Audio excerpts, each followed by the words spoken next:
नमस्कार. मराठा आंदोलकांना घाम फोडणारी बातमी. सरसकट जी.आर. नाही. 58 लाख कुंभी समाजाचे नोंद सरकारकडे नाही.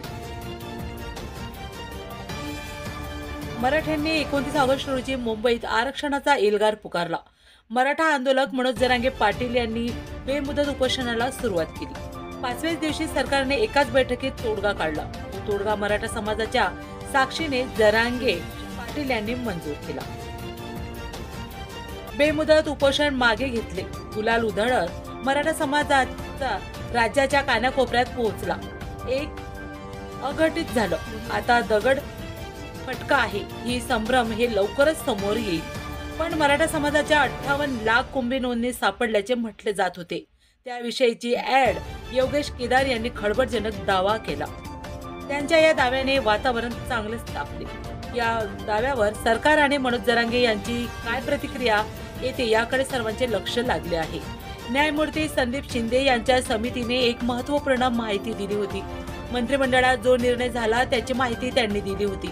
कुणबी जातीचे दाखले देण्याच्या प्रतिक्रियेसाठी समित्यांना मुदतवाढ देण्यात आली. निवृत्त संदीप शिंदे यांच्या समितीला राज्यात 58 लाख इतक्या कुणबी जातीच्या नोंदण्या आढळल्या आहेत. राज्यभरात 24 जून 2023 पासून 10,35,000 इतके कुणबी प्रमाणपत्र जाहीर करण्यात आल्याचे शिंदे म्हणाले. त्यावर आमची अर्धी जात कुणबी म्हणून ओबीसीत असल्याचं जरांगे म्हणाले. 58 लाख नोंदणी शिंदे समितीला सापडल्या आहेत. त्या आधारे मराठा समाजाला ओबीसी प्रमाणपत्र देण्याची मागणी जरांगे पाटील यांनी यावेळेस केली. मनोज जरांगे पाटील यांच्यासोबत ॲडव्होकेट योगेश केदार हे पण मुंबईत होते. जी.आर. काढण्यापूर्वी मनोज जरांगे यांनी तो अभ्यासांकडे दिला. त्यावेळी आपण याविषयी काही सूचना केल्या पण त्यांची दखल घेण्यात आली नाही असा आरोपही त्यांनी त्यावेळेस केला. त्यानुसार 2 दिवसापासून सरकारकडे 58 लाख नोंदणीबाबत अधिकृत माहिती मागते. पण ते म्हणतात आमच्याकडे तशी आकडेवारी उपलब्ध नाही. मग ही लोक आपल्याकडे इतके दिवस खोटं बोलत होती का याचा जा विचारायला नको असा सवाल ॲडव्होकेट योगेश केदार यांनी विचारला. बरं, आकडेवारी काय विचारू नये? या लोकांनी 2 वर्ष आपल्याला भ्रमात ठेवले. पाटील बिचारे तेच आकडे सांगत राहिले. ही समाजाची दिशाभूल नाही का? आज ओबीसीचे जाणकार लोक आपल्यावर हसत आहे. शेवटी ही लढाई मुद्द्याची आहे. सरकारला जाब विचारावाच लागेल असे ते म्हणाले. आणि आपली लढाई सुद्धा भावनिक आर्थिकतेतून बाहेर काढून सावधानी मार्गाने चालली पाहिजे असे मत योगेश केदार यांनी मांडले.